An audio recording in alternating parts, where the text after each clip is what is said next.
Hello বন্ধুরা, Shweta village food cooking চ্যানেলে আপনাদের সবাইকে স্বাগত জানাচ্ছি। আশা করছি আপনারা সবাই খুবই ভালো আছেন আর সুস্থও আছেন। আজকে আমি দারুণ একটা টমেটো দিয়ে চিপসের রেসিপি শেয়ার করব। খেতে ভীষণ ভালো হয়, বাচ্চারা কিন্তু খুবই পছন্দ করবে। এমনি বাচ্চারা তো চিপস খুবই পছন্দ করে, তবে বাজার থেকে না কিনে এইভাবে যদি ঘরে বানিয়ে দেওয়া যায় তাহলে কিন্তু ভীষণ ভালো হয়, স্বাস্থ্যের জন্য খুবই ভালো হবে। চলুন তাহলে টমেটো চিপসটা কিন্তু বানিয়ে নেওয়া যাক। একেবারে মুচমুচে কিন্তু খেতে হয়। তো টমেটো চিপসটা বানানোর জন্য এখানে আমি 4টে টমেটো নিয়ে নিয়েছি। দুটো বেশ বড় বড় নিয়েছি আর দুটো ছোট ছোট নিয়েছি, তাতেই কিন্তু হয়ে যাবে, অনেকটাই হবে কিন্তু তাতে। তো এখন টমেটোটা খুব ভালো করে কিন্তু গ্রেটারের সাহায্যে গ্রেট করে একটু ছেঁকে নিয়েছিলাম। তো দেখুন খুব ভালো করে টমেটোর পেস্টটা নিয়ে নিয়েছি।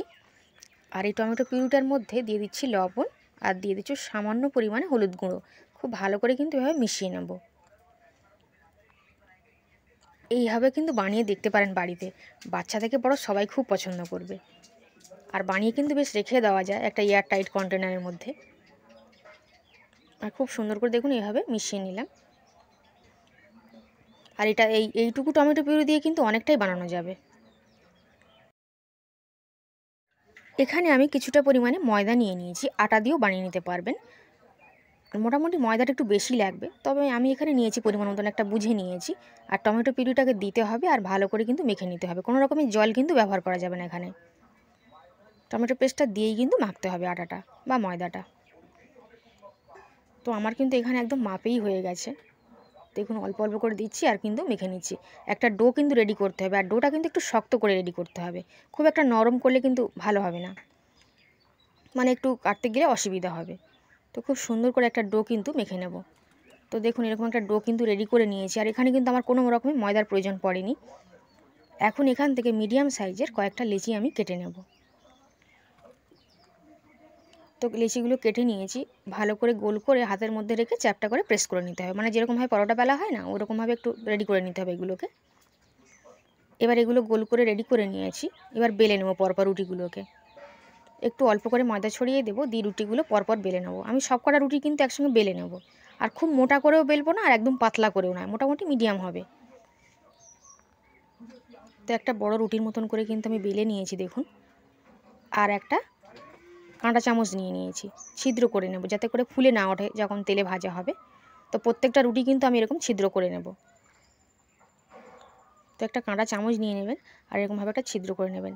বাড়িতে যদি এরকমভাবে বানিয়ে নেওয়া যায়, আর বানাতে কিন্তু বেশি সময়েরও প্রয়োজন পড়ে না, বাজারের থেকে কিন্তু অনেকটা স্বাস্থ্যকর হবে। আর খেতেও তো ভীষণ ভালো লাগে, একেবারেই মুচমুচে দারুণ সুন্দর কিন্তু খেতে হয়। তো আমি আরেকটা রুটিকেও কিন্তু বানিয়ে নিয়েছি। তো প্রথমে আমি দুটো করে বানিয়ে নেব। তো একটা রুটির উপর আরেকটা রুটি কিন্তু দিয়ে নিয়েছি, এভাবে করে নিলে কিন্তু তাড়াতাড়ি হয়ে যাবে। এবার সাইডগুলোকে একটু কেটে নেব, মানে যেহেতু গোল রুটিটা রয়েছে তো একটু চারকোনা মতন বানিয়ে নিচ্ছি, তাহলে শেপগুলো দিতে সুবিধা হবে, মানে আমি যে শেপটা দেবো আর কি। তো এরকম সাইড থেকে খুব সুন্দর করে কিন্তু কেটে নেব। খুবই ঝটপট কিন্তু রেডি হয়ে যায়। তো দেখুন চতুর্দিক থেকে কেটে নিয়েছি। এবার আমি এরকম একটু মাপ বুঝে নিলাম, নিয়ে কিন্তু এরকম কেটে নিচ্ছি, সমান অংশে করে কেটে নেব। এরকম স্কোয়ার স্কোয়ার করেও কিন্তু আপনারা বানাতে পারেন চিপসগুলোকে।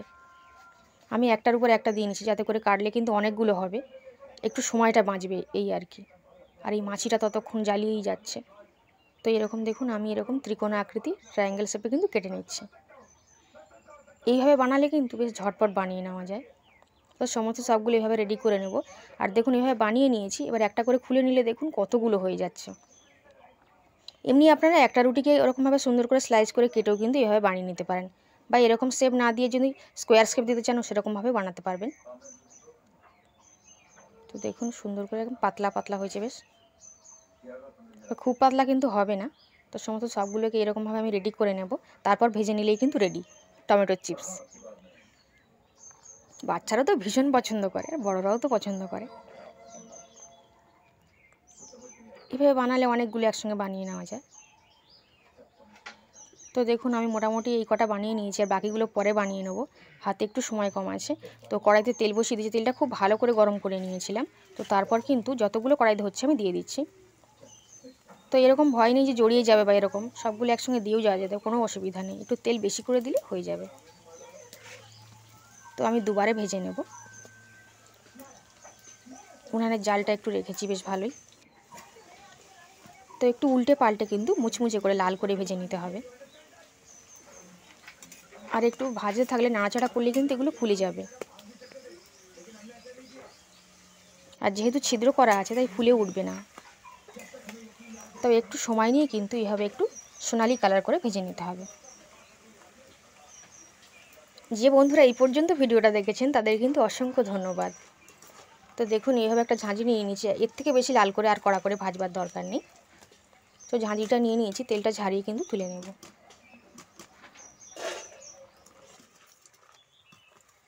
তো সমস্ত টমেটো চিপসগুলোকে তেলটা ঝারিয়ে আমি তুলে নিলাম। আর বাকি ব্যাচেরগুলো কিন্তু একই রকমভাবে রেডি করে নেব।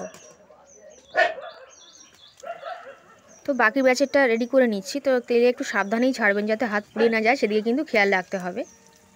তো এগুলোকে দিয়েও কিন্তু তেলটা উপর থেকে একটু ছড়িয়ে দিলাম একটু ভালো করে। আর এগুলোকেও সুন্দরভাবে কিন্তু রেডি করে নিচ্ছি। তো বন্ধুরা দেরি না করে আপনারা বাজার থেকে না কিনে নিয়ে এসে বাড়িতে কিন্তু খুব সহজে বানিয়ে দিতে পারেন বাচ্চাদের জন্য। ওরা খুব মজা করেও খাবে আর আশা করি ভীষণ কিন্তু ভালো লাগবে। আপনারা একবার বাড়িতে বানিয়ে দেখতে পারেন। এখানে আমি একটা মশলা রেডি করে নেব। নিয়ে নিচ্ছি লবণ, বিট লবণ দিলে খুব ভালো হয়। আর দিয়ে দিচ্ছি একটু লঙ্কার গুঁড়ো। এখানে একটু ম্যাগি মশলা দিলেও কিন্তু ভালো লাগে। তো আমার কাছে যতটুকু ছিল আমি সেইটুকু দিয়েই কিন্তু বানিয়ে নেব। ম্যাগি মশলাটা আমার কাছে নেই। তো এই মশলাটা কিন্তু যেটা রেডি করেছি এটা কিন্তু এই চিপসগুলোকে মাখিয়ে নেব। একটু ম্যাগি মশলা দিলে কিন্তু বেশ ভালো লাগবে, আর বিট লবণ দিলে তো আরও সুন্দর লাগবে। তো খুব সুন্দর করে মাখিয়ে নেব। আর আওয়াজটা শুনেই বুঝতে পারছেন যে কতটা মুচমুচে হয়েছে। আর এখনও বেশ অনেকটা রেখে দিয়েছি, ওগুলো আবার পরে ভেজে নেব। তো বন্ধুরা আশা করছি আজকে এই সহজভাবে টমেটো চিপস বানানোর রেসিপিটা আপনাদের বেশ ভালো লেগেছে। ভালো লেগে থাকলে অবশ্যই বাড়িতে আপনারা বানিয়ে খাবেন। ভিডিওটিকে অবশ্যই লাইক করবেন। আর চ্যানেলে আজকে নতুন এসে থাকলে চ্যানেলটিকে অবশ্যই করে সাবস্ক্রাইব করে নেবেন। আর শেষ পর্যন্ত দেখার জন্য আপনাদের সকলকে অসংখ্য ধন্যবাদ। ভেঙে দেখিয়ে দিয়েছি যে কতটা মুচমুচে হয়েছে দেখুন। আর একটু শেয়ার করে দেবেন আর কমেন্ট করে অবশ্যই জানাবেন আপনাদের কেমন লেগেছে। আজ তাহলে এই পর্যন্তই, আবার হাজির হয়ে যাব আমি অন্য কোনো রেসিপিতে। ততক্ষণ আপনারা সবাই খুব ভালো থাকবেন আর সুস্থ থাকবেন। আজ তাহলে আসলাম।